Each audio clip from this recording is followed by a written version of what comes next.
நண்பர்களே, ஒரு கம்பெனியோட சேல்ஸ் பயங்கரமா ஏறுது. ஆனா அந்த கம்பெனி ஷேர் பிரைஸ் மட்டும் அப்படியே ஒரே இடத்துல நிக்குது. ஏன் தெரியுமா? சேல்ஸுக்கும் ஷேர் பிரைஸுக்கும் என்னதான் சண்டை? வாங்க பார்க்கலாம். முதல்ல, சேல்ஸ் வேற, ப்ராஃபிட் வேற. வருமானம் 100 கோடி வரலாம். ஆனா அந்த பொருளை தயாரிக்கிற செலவு 95 கோடியா இருந்தா லாபம் ரொம்ப கம்மி. முதலீட்டாளர்கள் பார்ப்பது சேல்ஸை விட கம்பெனி கையில தங்குற நிகர லாபத்தை தான். அடுத்தது, எதிர்பார்ப்பு. சந்தை ஏற்கனவே அந்த கம்பெனி 20% வளரும்னு எதிர்பார்த்து விலையை ஏத்தி வச்சிருக்கோம்.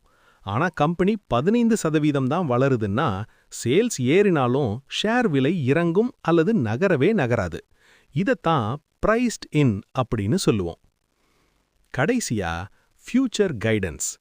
இப்ப சேல்ஸ் நல்லா இருக்கலாம், ஆனா அடுத்த 6 மாசம் பிசினஸ் டல்லா இருக்கும்னு கம்பெனி மேனேஜ்மெண்ட் சொன்னா பயத்துல யாரும் வாங்க மாட்டாங்க.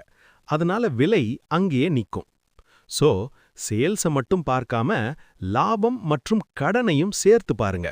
இது போன்ற